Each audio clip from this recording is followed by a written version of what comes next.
Hey guys, how's it going? Today's video is my 2018 reading wrap-up. I know it's only the 22nd of December, but I didn't want to wait too long to film this, and my brother's coming home for Christmas, and it's going to be a lot of busy family time.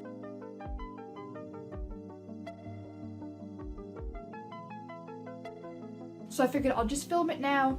I'm probably going to read another couple books, but that's okay. We'll just do our best.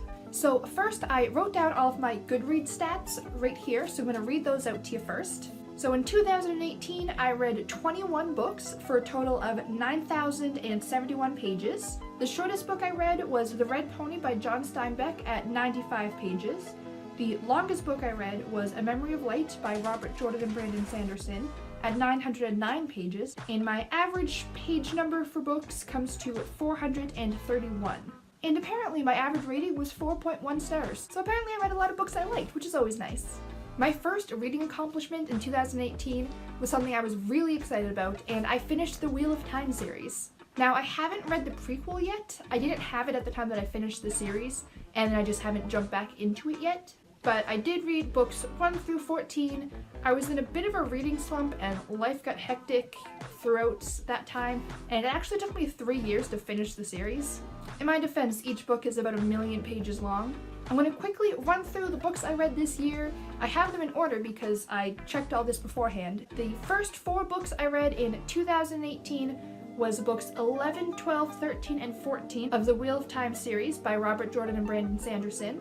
I only have 2 of the physical copies here, but you know what I mean. After that, I read Fantastic Mr. Fox by Roald Dahl because I just needed something short, simple, easy after all of those massive books, and I love Roald Dahl. Then I read The Red Pony by John Steinbeck, Ready Player One by Ernest Cline, Star Trek Enterprise Shockwave. Novelization is by Paul Ruditis, based on Shockwave, written by Rick Berman and Brandon Braga. I'm so bad at pronouncing names. This book, this one right here, I read it. Then I read A Beautiful Mind by Sylvia Nassar, Grace and Fury by Tracy Banghart. I reread It's Kind of a Funny Story by Ned Vizzini, Journey into Darkness by Michael Chiappetta, that's probably not how you pronounce it. Mockingjay and Catching Fire by Suzanne Collins. I read the first Hunger Games book back when it came out, and I got about halfway through Mockingjay, and then I just set it down and never really felt like getting back into it. So I finally finished the series. It only took me like 10 years. Then I read Turtles All the Way Down by John Green. I reread The Hand of Robin Squires by Joan Clark. The Asylum for Wayward Victorian Girls by Emily Autumn. Queen by Right by Anne Easter Smith. The BFG by Roald Dahl. And finally Scythe and Thunderhead by Neil Shusterman. I'm gonna leave my Goodreads profile linked down below. I have written reviews for most of these books. Honestly, I really enjoyed most of the books I read this year. There's only 2 that I can honestly say I didn't like. The first one is Shockwave. It wasn't horrible, it just wasn't good. I found the writing felt really amateur, and I know that it's going off the assumption that you know everything about every character, but if you don't, it doesn't make much sense. Basically, there's drama between the crew and the Vulcan Committee, and one of the characters is kind of always involved in that, and they don't even mention that she's a Vulcan until like I think halfway through the book. So if you don't already know that character, you have no idea why any of that makes any sense. So yeah, definitely not horrible, but I'd much rather just watch the show. The other book that I keep going back and forth on, but I think I'm feeling like I actually dislike it, The Asylum for Wayward Victorian Girls by Emily Autumn. I actually read this with a group, and most of them DNF'd it. There's some things that are just set up and then never come back to, and not even in a cool cliffhanger way, like in the author forgot what they were writing kind of way, it feels like. Like, there's so many formatting mistakes that just drive me crazy. Like, you can tell there was no editor on this project. Ellipses being on a different line, and I stopped counting after 12 times that this happened. It looks like she just accidentally hit enter in the middle of a sentence and then just indented the next paragraph and kept going. And clearly someone would have caught that if they just read the book. But clearly nobody read the book. So, I know what borderline,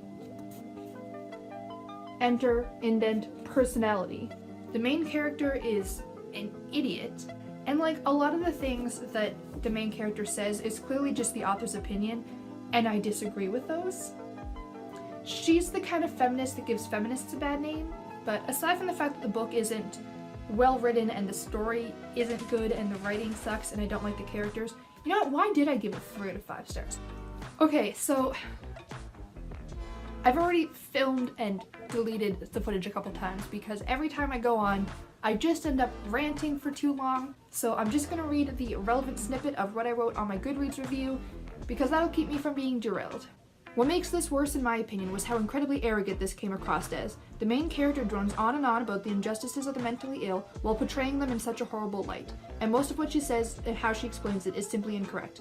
One of her major arguments is that she's trapped in a psych ward and isn't even allowed to make phone calls, is a prisoner, and how she legally wasn't able to get her medication without jumping through all these hoops. This just isn't the reality of it. I know the book is fictional, but the author is clearly trying to make a point and using this false information to do so. Also, the way this narrative talks about men is exactly why feminists have such a bad reputation. Very aggressive man-hating, and apparently all men are vicious rapists according to this. Absolutely ridiculous. But that being said, I did really enjoy 19 of the 21 books I read. So 19 books I liked, 1 book I was meh, and 1 book I didn't like. So that's a pretty darn good year. My original reading goal for 2018 was 12 books. I really wanted to do 1 book a month, so I almost doubled it, so I'm really happy with that. I haven't quite decided what next year's goals are, but I'm probably going to be doing that video either next week or the week after.